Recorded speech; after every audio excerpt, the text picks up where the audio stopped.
I invested all my life savings to save my brother's business, and he responded by saying family and business don't mix and kicking me out. Hi. My name is Samantha, and I'm 31. What happened between me and my brother, James, is a genuine nightmare, and I still can't believe a family member could do this. It happened just a month ago, but every day feels like I'm reliving it. James, who is 5 years older than me, has always been, how should I put it, a dreamer with a big appetite. He never wanted to work for the man, as he called it, and for years, he'd been nurturing the idea of his own venture, a small, stylish coffee shop downtown. He called it the daily grind. The idea was decent, the area promising, but James always struggled with numbers and discipline. He's a genius at creating ambience and connecting with customers, but he's no bookkeeper. I work in financial consulting. Boring, but stable. I have savings I'd been building up for a down payment on a mortgage. It was my main goal for the last 5 years. I put away every spare $100, denying myself many things. My freedom fund, I called it, because an apartment wasn't just walls to me, it was the chance to live the way I wanted, without needing anyone else's approval. By last month, I had saved $50,000. Not a huge sum for the city, but enough to start. It all began when James called me in tears. Yes, tears. He's usually private and proud, but he broke down. Sam, I'm on the edge. I'm being evicted tomorrow. I couldn't pay the rent for 2 months. Suppliers won't give me credit. I only need $15,000 to plug the holes and get through the end of the month. You know Christmas is coming, it's the most profitable time. I'll pay it all back, I promise. You'll save me, Sam, you wouldn't let my business die, would you? His voice was shaking. I remember standing in my kitchen, holding the phone, and looking out the window. Wet snow was falling, and I suddenly felt so sorry for him, this eternal child who desperately wanted to prove to everyone that he could make it. I've always believed family means you have each other's backs. The idea was to give him the 15 grand he asked for, so he could get back on his feet and pay me back. Just to help, to save what he poured his soul into. But then I went to see him. The coffee shop looked awful. Dirty, half empty, the electricity meter was shut off. He was lying. $15,000 wouldn't even last a month. It wasn't just a hole, it was a financial abyss. To turn the business profitable, he needed not just money for rent and debts, but a complete equipment upgrade, marketing, and most importantly, an accountant to sort out his chaos. We stayed up all night, going through his bookkeeping, a pile of receipts in a shoebox. I realized, $15,000 was like a bandage on gangrene. To save the business, it was all or nothing. I needed to invest $40,000, hire someone to manage the finances, and let James focus on what he was good at, customers and coffee. I made the decision at 4 a.m., while he was asleep, slumped over the table. My mortgage, my freedom, it was all going to be postponed. But this is family. If he succeeds, we both win, I thought. He'll earn money and pay me back my $40,000 in a year or year and a half, maybe even a little extra, as a brother. I woke him up and said, James, I'm investing $40,000. But there's a condition, you hire a financial manager, and I get a 30% stake in the business until my money is returned, plus 10% of the net profit for a year after the repayment. This isn't charity, it's an investment in your future. Do you agree? He looked at me, and his eyes held such gratitude, such sincerity, that I cast aside all doubts. He hugged me so tightly I nearly suffocated. Sam, you saved my life. I'll make you a co-owner. As soon as we're stable, I'll pay back every cent. Thank you. I will never forget this. That's exactly what he said. I will never forget this. I transferred the money that day. $40,000. That was my savings, 80% of everything I had. And it was the beginning of the most bitter month of my life. We started working. I handled the finances and contracts, he handled the coffee and customers. The coffee shop was transformed. New decor, proper coffee, smart advertising. Sales crept up, and with the arrival of December, a real boom began. I was at my own job, but every evening, I checked the reports, which, finally, made sense. For the first time in a long time, we were making a profit. A triple, clear profit. Exactly 3 weeks passed. We had a meeting at the coffee shop to discuss the annual plan. I came expecting us to summarize the results, and I planned to remind him of our verbal agreement so we could formalize it with documents. I brought the papers for the notary. James sat across the table. His eyes no longer held fear or gratitude, but a cold, hard confidence. And then he spoke. "Sam," he said, sipping his latte. "Thank you for your help. Truly, you pulled me out of a tough spot. But I've been thinking. You know what they say, family and business don't mix." I felt my heart plummet. "What do you mean, James?" I tried to sound calm, but my voice wavered. "I mean, this is my business. I conceived it, it's my passion. And I can't give away 30% to someone who just transferred money. You helped, and I'm grateful. But you weren't here working 16-hour shifts like me, not standing behind the counter. You just gave me a loan. And frankly, your terms, 30% and 10% of the profit, it feels like extortion. You're my sister. James, that was my apartment savings. And you agreed to it. You were on the verge of bankruptcy." I couldn't hold back anymore, raising my voice. He shrugged. "No. And here's something else. Your presence here is just creating tension. So, I think it's best if you don't come around anymore. I'll call you when the first payments are ready." He kicked me out of the coffee shop that I had saved from bankruptcy and left me without my savings. This was the start of the real downfall, but the worst was yet to come, the reaction of our family, who, as it turned out, were just waiting for an excuse to take his side. The walk home that night was a blur. The wet snow had turned to freezing rain, and I barely felt the cold. All I could see was James's face, that cold, confident mask. Not the desperate little brother from 3 weeks ago, but a greedy stranger. It wasn't the money that hurt, it was the clinical way he discarded me. $40,000, and my entire relationship with him, reduced to a transaction he was unilaterally rewriting. I didn't sleep that night. I kept cycling through the conversation, searching for a sign I missed. Was I too harsh with the 30%? No, I saved his entire operation.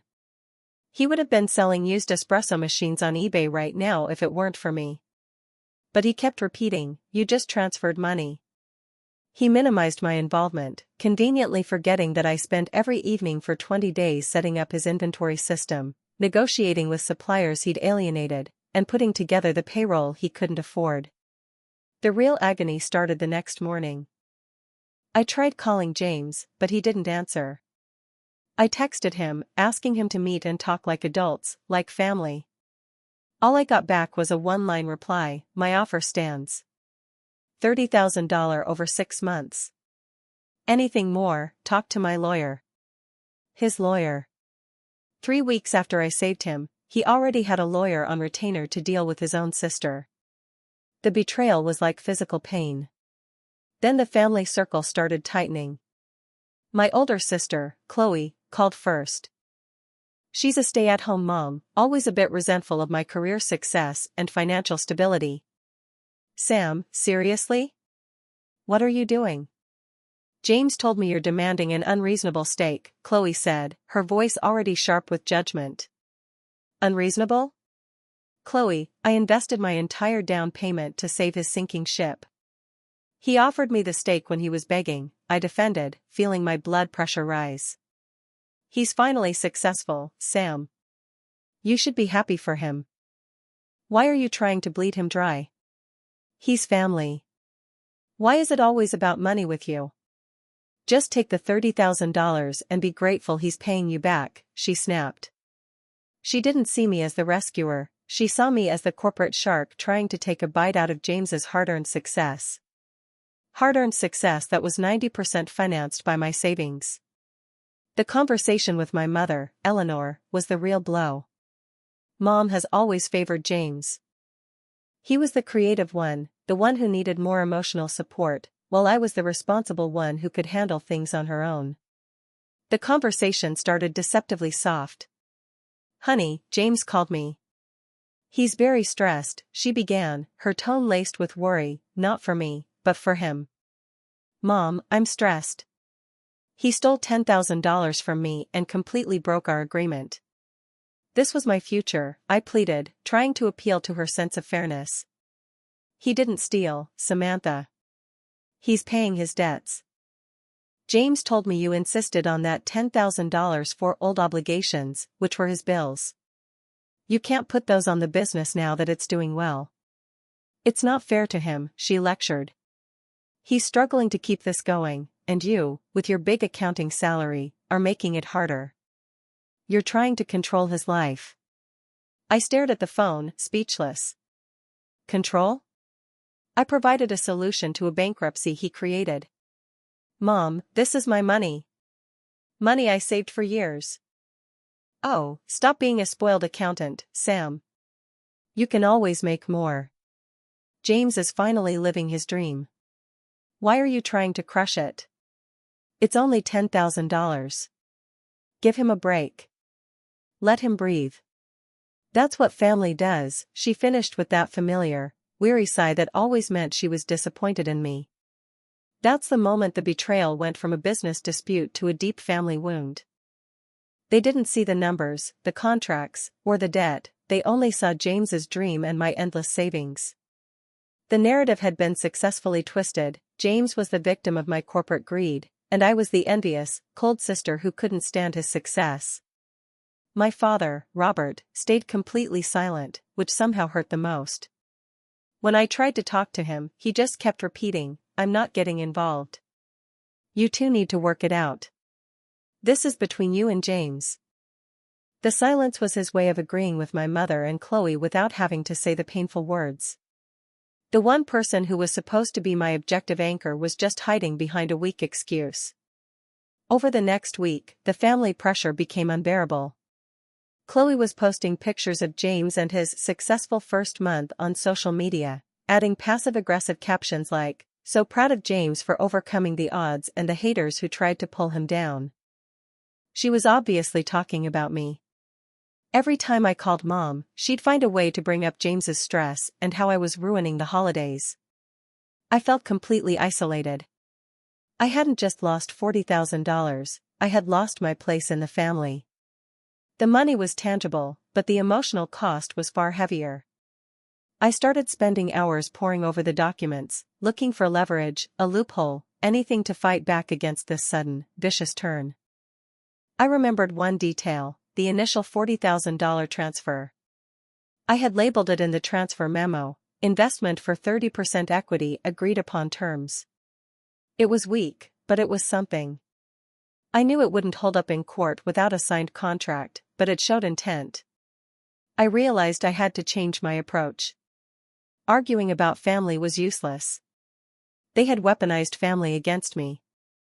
I had to fight fire with fire, using the only language they seemed to respect, business and law.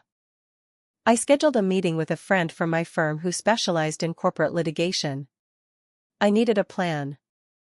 A cold, hard plan that didn't involve emotions or sisterly love. I still didn't want to sue my own brother, that would make me the villain they already painted me as. But I needed something that would make James see the financial reality of his betrayal. Something that would make him realize that $10,000 was nothing compared to the legal and financial trouble I could bring down on his suddenly successful business. The clock was ticking, and I knew I had to act fast before James solidified his position and spent all the profit. The month was far from over. My conversation with my lawyer friend, Marcus, was brutal but clarifying. He confirmed what I already knew. Without a signed, notarized operating agreement, my investment for 30% equity memo was legally weak. It looked like a personal loan, and James's offer to pay back $30,000 over 6 months looked reasonable to any neutral party, especially since I was family. Marcus advised me that a lawsuit would be long, expensive, and would almost certainly result in a small monetary judgment, while completely destroying what little was left of my family relationships. But Marcus also gave me something crucial, a tactical advantage. He spent an hour walking me through the potential financial vulnerabilities of a new, rapidly expanding business like the daily grind. Businesses that suddenly spike in revenue often make mistakes in tax documentation, cash handling, and compliance. James, being the chaotic mess he was a walking compliance risk. "Samantha," Marcus said, leaning back in his chair, "you need to leverage his fear of exposure, not a judge's ruling. You have access to 3 weeks of internal records you yourself set up. You know where the skeletons are buried. If you can find a major financial irregularity, you can use it to force his hand.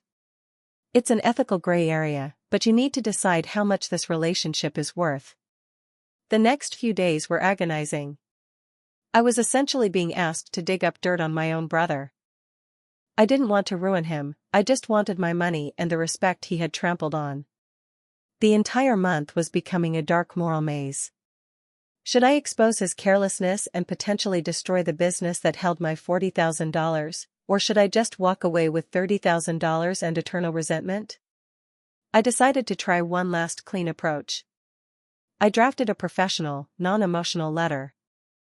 It stated that while I valued our family relationship, our initial agreement was a binding contract based on mutual trust, and his current offer constituted a breach of good faith. I demanded $40,000 be returned in full within 30 days, or I would be forced to explore legal and financial reporting avenues to protect my investment. I sent the letter via certified mail to his home address and a copy to the coffee shop. I felt a knot in my stomach. This was the point of no return. James's response came not in a call, but in a nasty text message the next day. "Go ahead, Sam. Report what you want. You think you know business? You're a joke. You're wasting your time. You'll get your money when I say you get it. Stop trying to control my life, you envious witch." Envious witch. That phrase cut deeper than I expected. He was fully convinced of his own narrative, supported by Mom and Chloe. The tension was now thick enough to cut with a knife. The real escalation came on a Tuesday. I was still logged into the cloud accounting service I had set up for the daily grind. James had forgotten to change my access code. I felt dirty logging in, like a spy, but James's text had hardened my resolve. I had to know what he was doing with the rapidly accumulating profits. What I found was far worse than sloppy bookkeeping. 3 days after I had invested my $40,000, James had applied for and received a $25,000 small business loan from the local bank, Midwest Trust. The reason for the loan, stated in the application, was expansion capital, primarily for equipment upgrades and first 3 months operating expenses. But wait, my $40,000 was specifically used for those exact things. The new espresso machine, the new point-of-sale system, the initial marketing push, I paid for all of it. James had essentially taken the bank's money on top of mine, using the sudden stability my investment created to qualify for the loan. He double-dipped. The worst part? The loan application failed to disclose my $40,000 capital injection. He presented the business as having received a small personal loan from a family member that was already repaid, a blatant lie. He leveraged my investment to secure another major debt, putting the business in a precarious financial position and, more importantly, potentially committing loan fraud. The $25,000 had vanished, likely used to pay himself a huge, undeserved salary and perhaps, knowing James, to buy something expensive and flashy to celebrate his success. My hands were shaking as I scrolled through the bank documents. This wasn't just a squabble over a $10,000 difference, this was a serious financial offense, and I was now, technically, a co-investor in a company engaged in potential fraud. I drove straight to the coffee shop. It was packed. James was behind the counter, laughing with a customer, playing the successful entrepreneur. I walked right up to him, ignoring the line of people. I kept my voice low and hard. "We need to talk. Now." He gave me that condescending, dismissive look. Sam, I told you to go through my lawyer. You're disrupting my business. I leaned closer, my entire body rigid with fury and controlled rage. You took a $25,000 loan from Midwest Trust 3 weeks ago, using my paid-for assets as leverage, and lied on the application by stating my $40,000 was a repaid personal loan. You committed bank fraud, James. And if you think I'm going to let you burn my investment and drag me into that mess, you are gravely mistaken. His smug expression shattered. His eyes went wide, and the color drained from his face. He stammered, how did you know that? It doesn't matter how I know. What matters is that you just raised the stakes. This is no longer a disagreement between siblings about $10,000. This is the difference between a successful business and a federal investigation. You have 24 hours to sign the original agreement, make me a 30% partner, and return the $25,000 to the business account, or I send this entire file, the loan application, my transfer memo, and the financial history, to Midwest Trust and the IRS. I stared right into his eyes, not letting him look away. My voice was pure ice. You wanted to keep family out of business? Fine. This is not family, James. This is war. I turned and walked out, leaving him utterly panicked behind the counter. The tension had broken, replaced by cold, calculated warfare. Now, the ball was entirely in his court, and the next 24 hours would determine everything. The 24 hours after my ultimatum to James felt like a lifetime of waiting in a quiet war zone. I spent the evening checking my locks and avoiding my phone, dreading the inevitable explosion from my mother or the desperate fury from James. I had crossed a line, moving from the victimized sister to the calculating enemy, and I felt the weight of that decision crushing me. I didn't hear anything for exactly 19 hours. No calls from Mom, no hysterical texts from Chloe, and silence from James. I knew he was scrambling, trying to figure out how I got the information and how to mitigate the damage. He wasn't stupid, he knew bank fraud was serious. He was probably calling his lawyer, who was likely just a friend who dealt with small claims, trying to get advice on how to handle the bomb I had dropped. Then, at 5 p.m. the next day, right as I was about to leave work, he showed up at my apartment building. Not the coffee shop, not a public place, but my quiet, private space. I watched him from my window. He was pacing, looking frantic, his usually slick hair disheveled, wearing the same anxious face he had 3 weeks ago when he was begging me for help. When I opened the door, he didn't try to touch me or hug me. He just stood there, his shoulders slumped. The confidence from our last meeting was completely gone. Sam, please. Just let me come in. We need to talk. Alone. His voice was low and strained. I let him in, but I kept my distance, sitting on the opposite side of my living room sofa. The air was heavy, charged with all the resentment and betrayal of the last month. 24 hours, James. What's your decision? The documents are ready to go, I stated, keeping my voice neutral and professional. I wasn't going to let the family card work on me again. He sighed, running a hand over his face. I can't sign that agreement, Sam. Not the 30%. I can't give up control. But I'll give you your full $40,000 back. Today. Right now. Wire transfer. Plus $5,000 for your trouble. $45,000 total. Just drop the rest of it. Please. Don't go to the bank. The offer was tempting. $45,000, more than I put in. I could get my savings back and be rid of this whole miserable situation. It was the easy way out, the clean break. I looked at him, really looked at him, trying to see the angle. Why the sudden generosity, James? I pressed. 3 days ago, I was an envious witch and a joke, and you were only offering $30,000 over 6 months. Now you're offering $45,000 today. Did you suddenly find a conscience, or did your lawyer tell you how bad the bank fraud charge could be? He avoided my gaze. It's the bank, Sam. It's too risky. I messed up. Okay? I was greedy. I panicked when the business started doing well. I didn't want to share. But I can't have the bank coming after me. I'll give you the money. Just delete all those files you have. I paused. This was the moment of the moral dilemma. I had him cornered. I could take the money, secure my future, and walk away clean. But if I walked away, James would keep running his business on a foundation of deceit, potentially harming future creditors or employees. Was it my moral duty to expose the fraud, even if it meant destroying my brother and ruining my family completely? Or was my only duty to myself and the $40,000 I worked so hard for? The logical part of me screamed, take the money. But the financial consultant in me, the part that understood how greed works, saw a deeper anomaly. James was acting too scared for a $25,000 loan.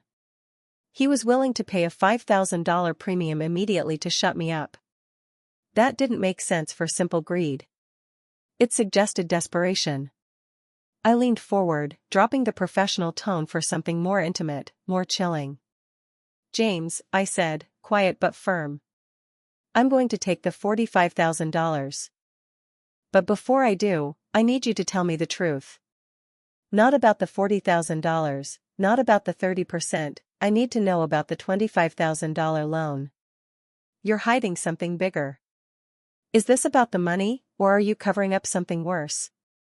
His face went pale again, but this time, it wasn't just fear, it was a deep, visceral terror.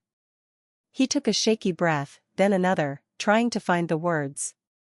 What are you talking about? He whispered, his eyes darting around the room. The money vanished too quickly, James, I pressed, connecting the dots I'd been seeing in his shaky financials. You didn't spend $25,000 on inventory. You didn't buy new furniture.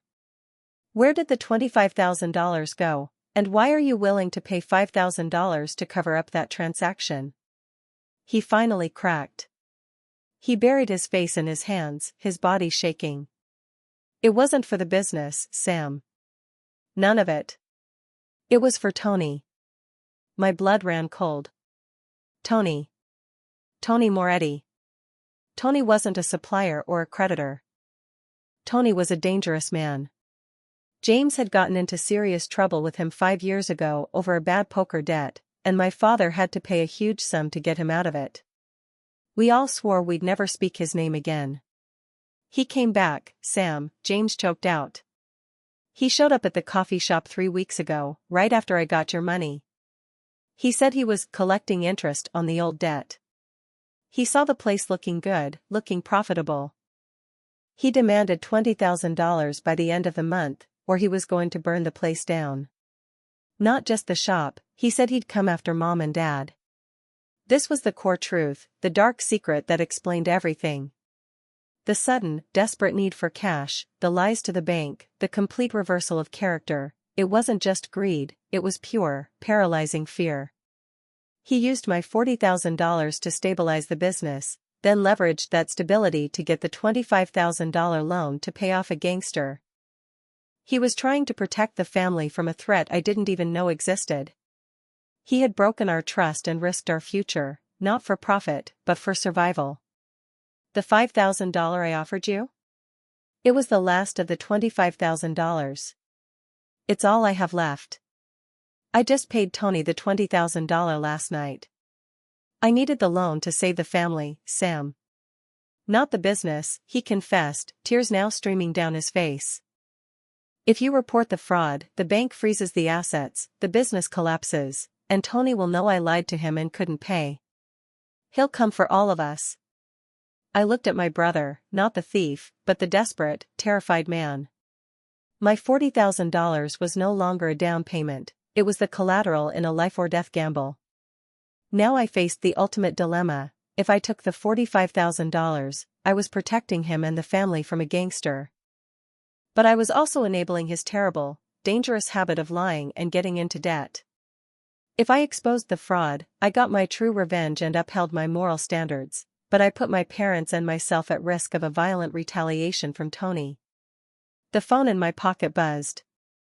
It was a text from Mom. "James is at your place, isn't he? Be nice to your brother, Samantha. He's been through enough." I knew what I had to do, but the decision felt like cutting off my own limb. I looked at James, the terrified man sitting across from me, and the phone in my pocket vibrating with my mother's dismissive text. The moral calculus was horrifyingly simple and utterly brutal. This wasn't about $40,000 anymore. This was about choosing between the rule of law and the survival of my family. If I reported James, the bank would investigate the loan fraud, freeze the business, and the collapse would expose him. Tony Moretti would realize James hadn't secured the money through honest business growth but through a desperate lie built on another person's investment. Tony would see James as a target, and the risk to Mom and Dad was too real to ignore. But if I took the $45,000, I was buying silence. I was saving James from a gangster, but I was simultaneously letting him off the hook for betraying me, lying to the bank, and putting all of us in danger with his reckless, selfish behavior. I would be accepting that my family preferred to sweep dangerous truths under the rug rather than facing them. I closed my eyes for a moment, letting the rage drain away, replacing it with cold, hard practicality. I was the financial consultant, the one who handled high-stakes risk. The choice wasn't about justice, it was about damage control. The physical safety of my parents outweighed the legal satisfaction of seeing my brother exposed. I opened my eyes and looked at James. "Fine," I said, my voice flat, devoid of any warmth or forgiveness. "I will take the $45,000. And I will not go to the bank." His relief was immediate and total. He looked like a man who had been given a last-minute reprieve from an execution. He fumbled for his phone and initiated the wire transfer from his personal account, which was likely still bloated from the stolen business loan funds. The receipt popped up on my phone a minute later, $45,000.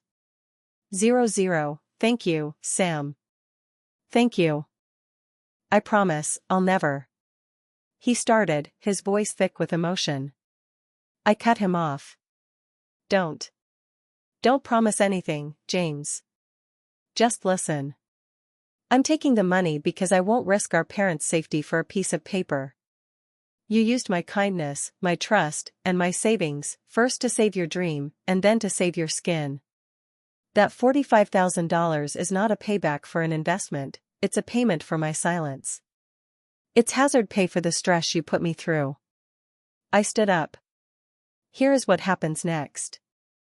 You change all the passwords to the business accounts immediately. You hire a real, certified accountant, not some cheap freelancer. You tell Mom and Chloe that this whole thing was a misunderstanding and that you paid me back in full. You let them continue to believe I was the greedy one. I don't care anymore. But if I ever hear of you taking another personal loan, or seeing Tony Moretti again, or catching even a hint of financial misconduct in your business, I will send every single document I have to the relevant authorities, and I will testify against you. Do you understand? I have the proof of fraud, and I will keep it. He nodded quickly, his eyes wide. I understand. I swear, I'm done. I'm focusing on the business. No more risks. I walked him to the door. As he was leaving, he paused, and his expression shifted, just for a second, to something that looked almost like shame, or maybe residual entitlement. Sam, are we okay? I met his gaze, letting him see the cold emptiness in mine. We are family, James. We are bound by blood and history. But we are no longer brother and sister. You killed that relationship when you put a price on my investment, and you buried it when you brought a gangster into our lives. You have the business, and I have my freedom fund back. We are even. Now get out.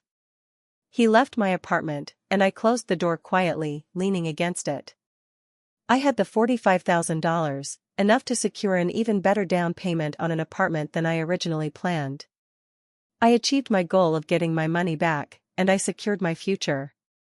The next day, James called Mom and Chloe. The narrative quickly circulated through the family. Samantha was completely unreasonable, but James, being the bigger person, paid her back every cent just to keep the peace. Chloe even texted me a passive-aggressive emoji. My parents never called to thank me for stepping in or for walking away from the conflict. They only called to tell me how relieved James was and how I should let bygones be bygones. They never learned the truth about Tony.